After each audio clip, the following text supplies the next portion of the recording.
আজকের ভিডিও কামরাঙা ফলকে নিয়ে। কামরাঙা একটি চিরসবুজ ছোট মাঝারি আকৃতি গাছের টক মিষ্টি ফল। ফলটি কাঁচা অবস্থায় সবুজ এবং পাকলে হলুদ হয়ে থাকে। কামরাঙা টক স্বাদযুক্ত বা টক মিষ্টি হতে পারে। কোনো কোনো গাছে একাধিকবার বা সারা বছরই ফল পাওয়া যায়। মানবদেহে কামরাঙা ওষুধের কাজ করে। এর কিছু উপকারিতা বলছি। কোষ্ঠকাঠিন্য রোগের প্রতিকার হিসাবে কাজ করে। এটি ত্বক ভালোভাবে রাখে। জ্বর, সর্দি, কাশি ও ঠান্ডাজনিত সমস্যায় ওই ফল প্রতিষেধক হিসেবে কাজ করে। চোখের নিচে ফোলাভাব দূর করে।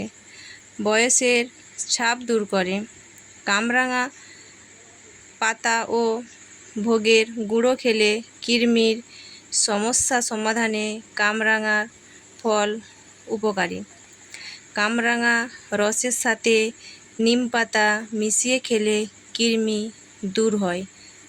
কামরাঙা রান্না করে খেলে খুব উপকার পাওয়া যায় এবং আমাদের গৃহস্থ বাড়িতে কামরাঙা ফল বিভিন্নভাবে রান্না করে খাওয়া যায়। আবার কোনো কোনো ব্যক্তি নুন লঙ্কা দিয়ে কাঁচাও খেয়ে থাকে। এই যে কামরাঙাটা দেখছেন, এটা এখন কাঁচা অবস্থায় আছে, তার জন্য সবুজ, আর পাকলে হলদে বর্ণের হয়ে থাকে এবং সামান্য বড় হয়ে থাকে।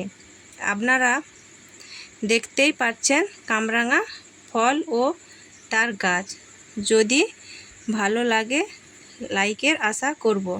পরবর্তী ভিডিও করার জন্য উৎসাহিত হব। ধন্যবাদ।